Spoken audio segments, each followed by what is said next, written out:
నమస్తే అందరికీ. ఈరోజు వచ్చేసి మనం ఎగ్ రైస్ ఎలా ప్రిపేర్ చేసుకోవాలో తెలుసుకుందామండి. ఇది బ్యాచిలర్స్ కానీ మన ఇంట్లో ఉండే ఆడవాళ్ళైనా కూడా ఇది చాలా ఈజీగా ప్రిపేర్ చేసుకోవచ్చండి. ఇది మనం ఫ్రెష్ రైస్ తోటైనా పర్లేదు, నైట్ మిగిలిపోయిన అన్నంతోటైనా పర్లేదు చేసుకోవచ్చండి.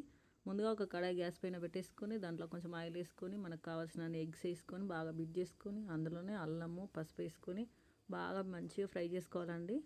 ఈలోపు మనం అన్నం ఏదైతే రైస్ తీసుకున్నామో దాన్ని పొడి పొడిలాడేటట్టు మొత్తం రైస్ని విప్పి పెట్టుకోవాలండి. దాంట్లోనే మళ్ళీ కట్ చేసి పెట్టుకున్న బీన్స్, క్యారెట్, పచ్చిమిర్చి, కొత్తిమీర అన్నీ వేసుకొని అవి కూడా మంచిగా ఫ్రై చేసుకోవాలండి. ఫ్రై చేసుకున్న తర్వాత కొంచెం కారం, ఉప్పు, మనకు టేస్ట్ సరిపడా మసాలా వేసుకొని ఈ రైస్ ఏదైతే మిగిలిపోయిందో దాంట్లో వేసుకొని మంచిగా ఫ్రై చేసుకోవాలండి. ప్లీజ్ అండి like, share, subscribe my channel అండి. నచ్చితే మరియు మీరు కూడా ట్రై చేయండి.